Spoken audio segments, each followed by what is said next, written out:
अस्सलाम वालेकुम नाज़रीन, आपका होस्ट फैसल इदरीस बट एक दफ़ा फिर हाजिर खिदमत है। नाज़रीन, मेरे पास अपडेट्स हैं और अपडेट देने से पहले मैं आपको थोड़ा सा बैकग्राउंड बता दूं। पिछले व्लॉग में मैंने आपको बताया था कि हमारे दोस्त ममालिक जो हैं वो मुल्क में फैली अनारकी को मतलब ख़त्म करवाने के हवाले से किरदार अदा कर रहे हैं।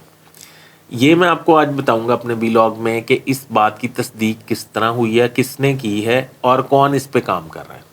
एक बात। दूसरी बात मैं आपको बताऊंगा कि पीटीआई के हवाले से, पीटीआई को तोड़ने के हवाले से, पीटीआई की एक नई जमात खड़ी करने के हवाले से क्या प्लान तैयार किया गया है, उसकी क़यादत किसको सौंपी जानी है, किस किस के इंटरव्यू हुए हैं, किसको सिलेक्ट किए जाने का इम्कान है और उसमें कौन कौन लोग जो हैं वो शामिल होने जा रहे हैं, ये मैं बताऊंगा। और ये भी बताऊंगा कि क्या वो प्लान कामयाब हो जाएगा या नहीं, इमरान खान जो हैं उस पार्टी में होंगे या नहीं, ये भी बताऊंगा आज अपने व्लॉग में। इसके अलावा मैं ये बताऊंगा कि हुकूमत में मौजूद एक अहम इत्तेहादी जमात ने फौजी अदालतों की मुखालफत क्यों कर दी है और उन्होंने क्या तजवीज़ पेश की है, ये भी आज व्लॉग में बताऊंगा।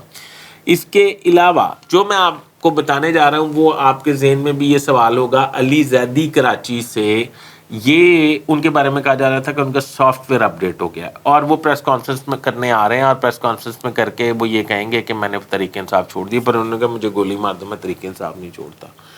तो उन्होंने ये क्यों कहा, यानी कि उनसे उन्होंने कमिटमेंट किससे की, क्या की और फिर क्या प्रेस के सामने आके कहा और फिर उनके बाद उनको इसका क्या खमियाजा अदा करना पड़ा। नाज़रीन, बराए मेहरबानी ये सब अपडेट से पहले काइंडली मेरा चैनल सब्सक्राइब कर लें, जिन्होंने नहीं किया हुआ बेल आइकन के बटन दबा लें। और मेरी दरख्वास्त ये है कि मुझे अपनी आरा से ज़रूर आगाह कीजिएगा।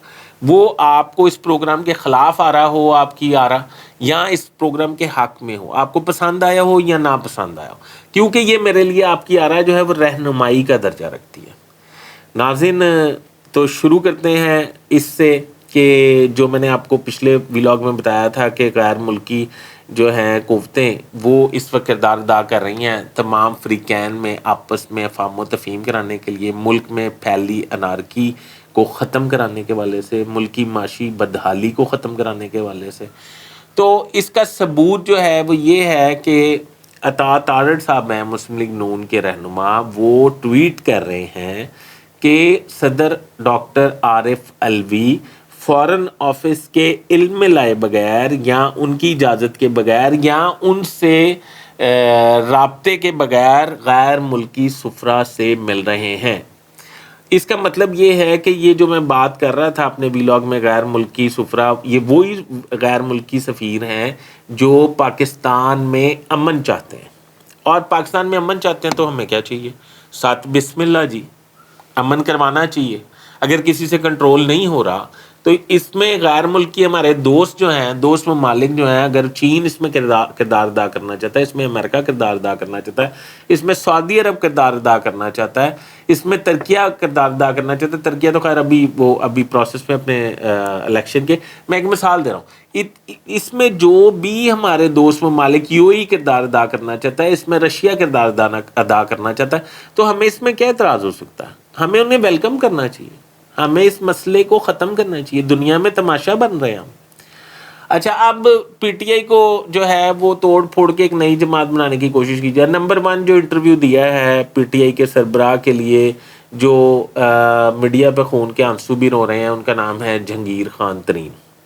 जहांगीर खान तरीन मेरिट पे तो पूरा आगे हैं, पर जहांगीर खान तरीन ने एक शर्त रख दी है। उन्होंने कहा ना अहल डिफेक्टो चेयरमैन नहीं बनूंगा पीटीआई का, पीटीआई संभाल लूंगा सारी, मुझे अदालतों से अहल करवाया जाए, क्योंकि मेरे साथ ज्यादती हुई थी, बैलेंस पॉलिसी के तहत मुझे नाअहल किया गया था, तो इसलिए मुझे अहल करवाया जाए। अभी उनकी तजवीज़ या उनकी दरख्वास्त जो है वो ज़ेर गौर है, अभी उस पर हतमी फैसला नहीं हुआ। अब जो शिबली फराज हैं वो भी आपको हैरत होगी ये सुन के, वो भी पार्टी के सरबराह के लिए उम्मीदवार हैं और उन्होंने भी अपनी सिफारिश करवाई है। जिन्होंने ये सिलेक्ट करना है उनको। शिबली फराज का इंटरव्यू हुआ है, पर शिबली फराज का मतलब प्रॉब्लम ये है कि शिबली फराज जो हैं वो जचते नहीं हैं। उनका कैनवस, उनका हदूद अरबा, उनकी बॉडी लैंग्वेज, उनके माली वसाइल और उनका टेम्परामेंट पार्टी चेयरमैन वाला नहीं है। इसके लिए सिफारिश करवाई है, इंटरव्यू उनका हो गया, पर वो उन्होंने मेरा ख्याल उनको कंसिडर नहीं किया।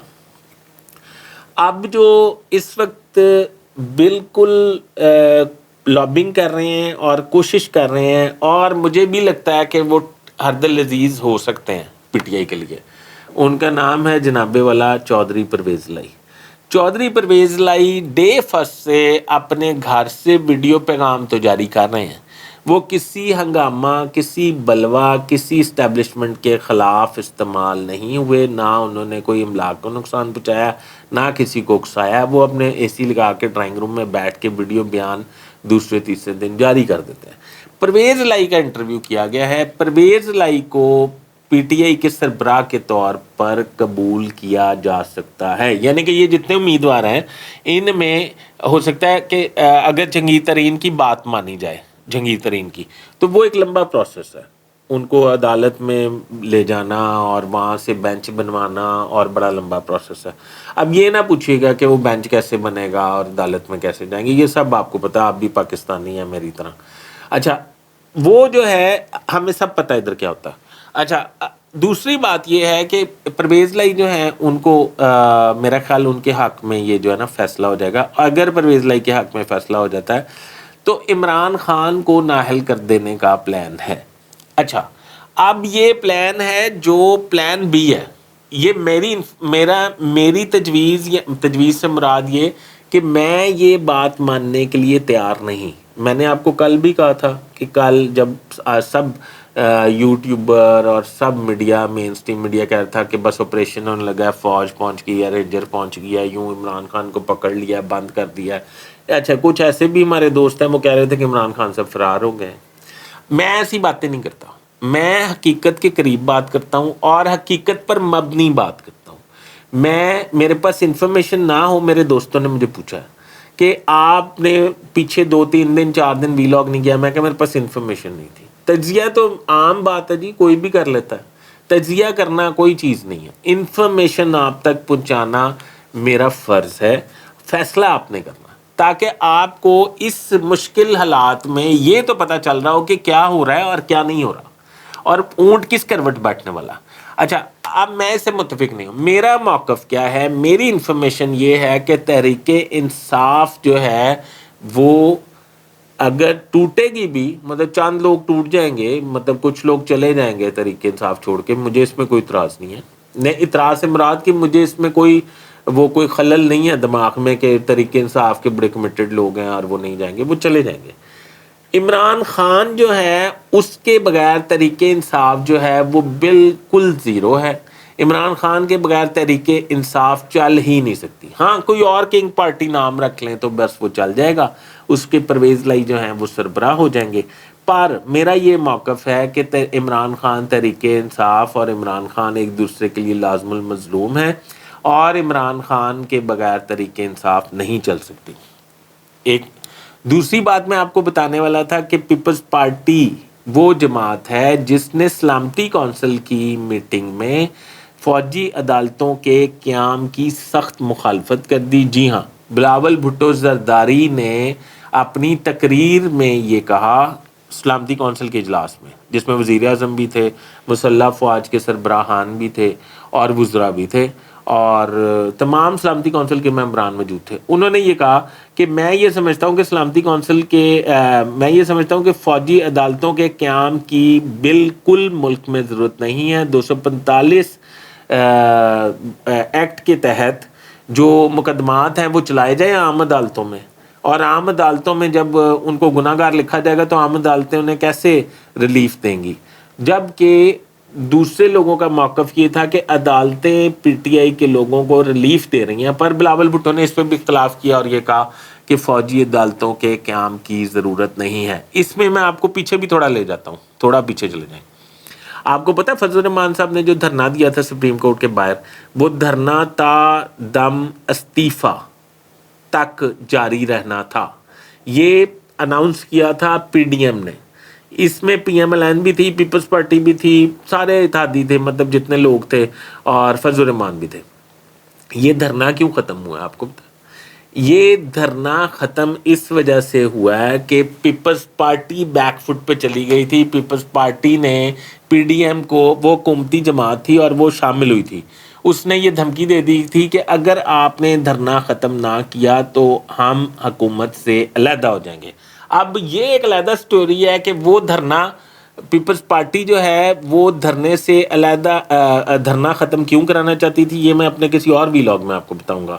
اور یہ ایک علیحدہ سٹوری ہے کہ وہ دھرنا ختم ہو گیا، اور پیپلز پارٹی کی وجہ سے وہ دھرنا ختم ہوا. وہ دھرنا ختم ہو گیا اور جو پی ڈی ایم کی جماعتیں ہیں وہ آرام سے اپنے گھر کو چلی گئیں. اور فیس سیونگ کے لیے کہا گیا کہ چیف نے جو ہے وہ 7 دن کی ڈیٹ ڈال دی ہے. تو وہ جو 7 دن کی ڈیٹ تھی وہ بھی میں نے آپ کو پچھلے ویلاگ میں بتایا کہ وہ 2 چیف صاحبان کی ملاقات ہو چکی تھی، اور ملاقات میں یہ طے پا چکا تھا کہ نہ اسٹیبلشمنٹ نہ افواج پاکستان اس سیاسی جمہوری عمل میں کوئی کردار ادا کرے گی، یعنی کہ ان کو مطلب کسی کو فیور دے گی، اور نہ ہی عدلیہ کسی کو فیور دے. یہ آپس میں مل بیٹھ کے طے کریں. اس پوائنٹ آف ویو سے وہ جو تاریخ ہے 7 دن کی توہین عدالت والی، وہ ڈیلے ہو گئی تھی. اور اسی کی بات کی دلیل آپ کو پیش کرتا ہوں کہ وہ جو ان چیف صاحبان کی آپس میں ملاقات ہو گئی تھی، تو جب پیپلز پارٹی اس وقت وہ واحد جماعت ہے جو اسٹیبلشمنٹ سے بہت حسن سلوک رکھتی ہے، پیپلز پارٹی کو یہ میسج مل گیا تھا کہ یہ بات ہو چکی ہے، عدلیہ اب کسی جماعت کو، مخصوص جماعت کو فیور نہیں کرے گی، جس پہ پیپلز پارٹی نے فوری طور پہ دھرنا ختم کرنے کے لیے پی ڈی ایم کو پریشرائز کیا. یہ اچھا، اب علی زیدی کے حوالے سے میں اب نام تو نہیں لیتا اپنے ویلاگ میں. علی زیدی کو ایک صاحب نے کنونس کیا کہ آپ پریس کانفرنس کریں اور آ کے تحریک انصاف سے اللہ تعلقی کا اظہار کر دیں. انہوں نے کہا ٹھیک ہے. وہ مختصر میں شارٹ بتا رہا ہوں. انہوں نے آئے، وہ پریس کے سامنے آئے، انہوں نے ڈرامے بازی شروع کر دی اور مجھے گولی ماریں گے، میں روؤں گا اور یہ کروں گا وہ کروں گا. وہ بہت بڑے ڈرامے باز ہیں. ابھی بھی 18 کروڑ کے مقدمے میں فراڈ کیا ہوا تھا بڑے سالوں سے، اور اب یہ بھی ادھر سے رہا کے ہیں، مطلب کمپرومائز کر کے باہر آئے ہیں. اور ان کی شکلیں دیکھیں اور ان کے حالات دیکھیں. میں بہرحال کسی کے خلاف بات نہیں کر رہا، میں یہ بات کر رہا ہوں کہ ان کو اگر جو اب انہوں نے آ کے ڈرامے بازی شروع کر دی اور سامنے آ کے یہ کہہ دیا کہ میں تحریک انصاف نہیں چھوڑوں گا، تو ان کو گھر جو سب جیل بنائی گئی تھی ادھر سے جیکب آباد جیل میں شفٹ کر دیا گیا. یہ وجہ تھی ان کو جیکب آباد جیل میں شفٹ کرنے کی، اور گھر میں سب جیل بنانے کی وجہ بھی یہی تھی. اچھا، اب اگلی بات، شبلی فراز جو ہیں ان کو بھی گرفتار نہیں کیا گیا، وہ بھی گھر میں ہیں اور آرام سے گھوم پھر رہے ہیں. اور بہت سارے لوگ ایسے ہیں جن کو گرفتار نہیں کیا جانا، جو اس وقت نئی تحریک انصاف میں جانے کے لیے کام کر رہے ہیں اور پل تول رہے ہیں. یہ ساری باتیں میں آپ کو اگلے ویلاگ میں بتاؤں گا. ناظرین، مجھے اپنے کمنٹس میں اپنی آرا سے ضرور آگاہ کیجیے گا، مجھے گائیڈ ضرور کیجیے گا کہ میری انفارمیشن، کیونکہ میں جو انفارمیشن میرے تک پہنچتی ہے میں چاہتا ہوں فوراً آپ تک پہنچ جائے. اور آپ تک اس لیے پہنچ جائے کہ میں یہ سنتا ہوں، میں مین سٹریم میڈیا بھی دیکھتا ہوں، میں سوشل میڈیا بھی دیکھتا ہوں، لوگ اس طرح کی باتیں کرتے ہیں کہ مطلب لوگ آپ گمراہ ہو جاتے ہیں. میں بالکل اس طرح کی باتیں نہیں کرتا. جس طرح کہ آپ نے دیکھا ہے کل اتنے بڑے کوئی ویلاگرز تھے، انہوں نے کہا کہ وہ جہاز میں بیٹھ کے فرار ہو گئے، عمران خان یہ ہو گیا، وہ ہو گیا، فلاں ہو گیا. یہ کرنے والی باتیں ہیں کوئی؟ اس کروشل وقت میں آپ کو ہمارا فرض یہ ہے کہ صحیح اتھینٹک اطلاع پہنچانا. جب میرے پاس انفارمیشن نہیں ہوگی میں ویلاگ نہیں کروں گا. ناظرین، میرا چینل سبسکرائب کر لیں اور بیل آئیکن کو بٹن کو دبا لیں. میں آپ کی خدمت میں نئی اپڈیٹس کے ساتھ دوبارہ حاضر ہوں گا. اپنے ہوسٹ فیصل ادریس بٹ کو اجازت دیجیے. اللہ حافظ.